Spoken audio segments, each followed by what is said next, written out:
So, dear friends of good stories, here comes Ramayana, the story of Lord Ram, who is considered to be incarnation of Lord Vishnu, and who is the embodiment of a principle of a perfect king. Lord Ram is probably the most famous and the most known king that ever existed in the history of human race. So the story begins in the kingdom of Koshala. Long time ago, Koshala was ruled by a righteous king Dasharat. His capital was Ayodhya, and Ayodhya was a splendorous city filled with all kinds of opulence. It was a magnificent city in which all the citizens were happy in all respect, were supremely pious. There was no misery. King Dasharat ruled his citizens with a fatherly love. He made sure that they are not missing in any material or spiritual assets. In turn, citizens were very obedient and with gratitude and love were serving their king Dasharat. So Dasharat was a great king. He could fight with many thousands of soldiers at once. He possessed all riches, all splendor that one can imagine. But still, he was unhappy. And the cause of his unhappiness was that he couldn't have a son. Hard as he tried, he just couldn't beget a son. And therefore, he was considering what to do. After much thought and great deliberation, he decided to perform horse sacrifice. He summoned his priests and his ministers, and he told them about his desire to perform this horse sacrifice to beget a son. His priests and ministers they unanimously agree with the king. They said, "This is a wonderful idea, dear king, please do it." So he sent his priests to arrange for this great sacrifice. At that moment, one of king's ministers, named Sumantra, took a king aside and said, "Dear king, on this point I would like to tell you one story. This story was retold long time ago by great sage Sanat Kumara. And this story predicts that in the future you will have 4 great sons." At the time, Sanat Kumara told this story long time ago. So nothing from this story had yet happened. But as I said, the sayings of a sage predict that you will be blessed with 4 sons. And the story goes like this. Some time ago, there was a king Ramapada,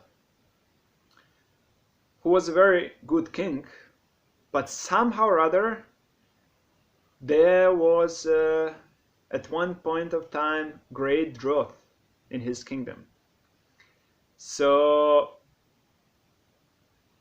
there was no rain, there were no grains, there was great disturbance in his kingdom.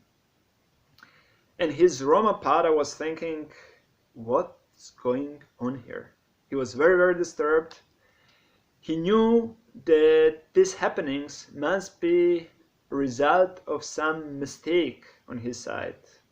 In those days, kings were such a responsible people that if some bad elements were happening in their kingdom, they were considering this to somehow or other be their fault. In this way, King Ramapada was thinking, this must be some fault of mine, due to which there is such catastrophe happening in my kingdom. My people are suffering and something has to be done about it. He summoned his ministers and his priests and asked them, dear holy people, please help me. Please tell me, why is this happening? Please tell me, what did I do wrong and what can I do as atonement for my sins? How can we finish this calamity? The Brahmanas told him, the Brahmanas, saintly teachers, told him, dear king, there is a way to relieve us from this drought. Not far away from here, there is a great sage, Mriga Rishi, and he has a son called Risyasringa. So, in our opinion, you should bring Risyasringa to your kingdom, you should marry him to your daughter, and this calamity will cease. It will go away.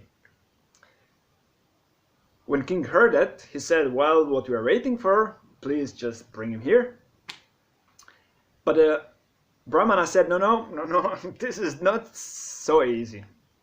And it is not a completely undangerous thing. Because his father, Mrigi Rishi, is raising his son in complete isolation. He doesn't want him to marry. He wants him to remain celibate person for the whole life. And therefore, if we just bring him here and marry him to your daughter just like that, we may face great danger. We have to figure out some other plan. And actually, we have other plan, if you allow us. And then king said, so what is your plan? The Brahmana said, dear king, you should summon the most beautiful girls in our kingdom, the most beautiful prostitutes, and you should send them to allure this boy with their feminine beauty and to bring him here. When king heard that, he said, okay, then let's do that.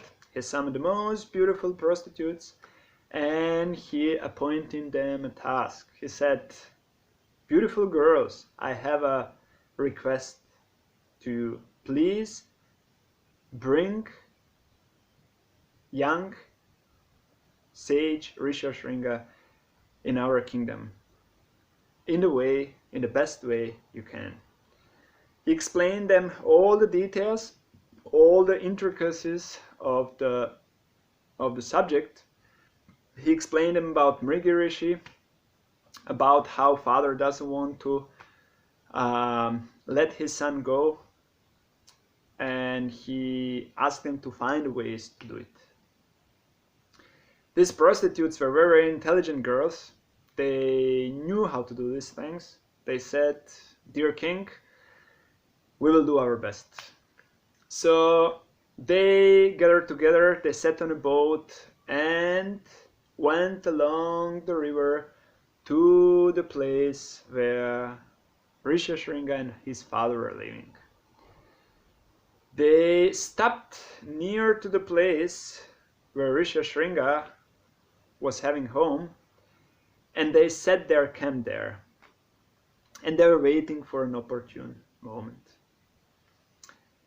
And one day it happened so that Mrigi Rishi went away from home, and that Risyasringa also went from home and went in direction where these girls were residing. when Risyasringa reached their boat, he was surprised to see such a beautiful humans. He thought these are really beautiful looking boys. And he said, hey, boys, you are looking really wonderful. Would you mind to be my guests? And the girls knew that father is away, so they said, okay, but just for a short time, if you don't mind, we wouldn't like to spend too much time away from our place. But for a short while, we would like to accept your hospitality. So Risyasringa brought them to his home. He set them down. He offered them water to drink. He offered them water to wash their feet. He offered them the best of the food that he had. And these were just the plain fruits and roots. That's what sages have. But he showed them great hospitality in his humble ways. And the girls were accepting these offerings, but they were not very relaxed, because they were afraid the father may come at any moment. So they quickly ate those fruits and roots, and they said, dear Risyasringa, now we have to go. Please don't mind, but we would like to return back to our place. But before we leave, we would like to show you our ways of expressing gratitude and hospitality. So these are our ways. So they came close to him and they embraced him affectionately. And after that, they left. And the boy, Risyasringa, thought, wow, such a wonderful boys. So beautiful to behold, so charming. It was such pleasure to be in their association. That night, the boy could not sleep nicely. He hardly slept. His mind and his heart were taken by the charming beauty of these prostitutes. Next morning he thought, I have to find them. I have to find them. I want to associate with them again.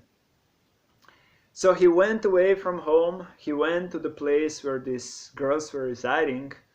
And he said, dear girls, may I join you again? And I said, please, dear Risyasringa, gladly. But you know what?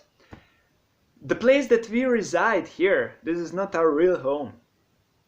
We live in some other place where we can much better entertain you. Much, much better. So please come with us to our real home. Risyasringa said, of course, great, gladly. So he came on a boat and they went with the boat back to Ayodhya. Not to Ayodhya, but to the kingdom of King Ramapada. And they didn't even reach the kingdom yet. They just entered the state of King Ramapada. And all of a sudden, the rains came from above.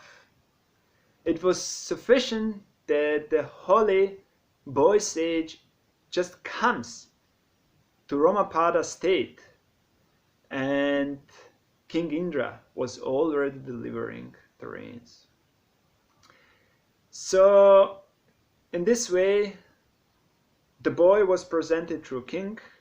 King took him inside of his palace and offered him his daughter in charity. He said, dear boy, please accept my daughter in charity. And I would have one request from you. And the boy said, yes, please, dear king, what is your request? King said, my dear boy, actually we cheated you. We cheated you because we were in great trouble and we needed your help. So king explained everything about why they brought him there. He said, "Nonetheless, dear boy, I hope you can forgive me my trickery, and I hope you won't become angry with me, and I hope you can pacify your father that he also doesn't get angry with us and that he doesn't curse us." Risyasringa was very, very happy. He didn't mind. He said, "No problem. I will arrange that my father doesn't get angry, and I'm also not angry. Everything is okay." In this way, the kingdom was saved from drought, and Risyasringa continued happily living with the king's daughter Shanta. So here ends the narration of Sumantra to Maharaj Dasharat. So Sumantra said, "My dear king, you should go to King Ramapada, who is your friend, and you should ask him to allow Risyasringa to come in your capital, Ayodhya, and to perform this horse sacrifice. If you do that, then your horse sacrifice will become successful." These were the words of Sanat Kumara, and I think you should follow them. When King Dasharat heard this verse, he said, "Dear Sumantra, thank you very much for this wonderful story, and of course, I will do as you propose." So, here ends the first part of our story. Thank you for watching, and see you in the next chapter.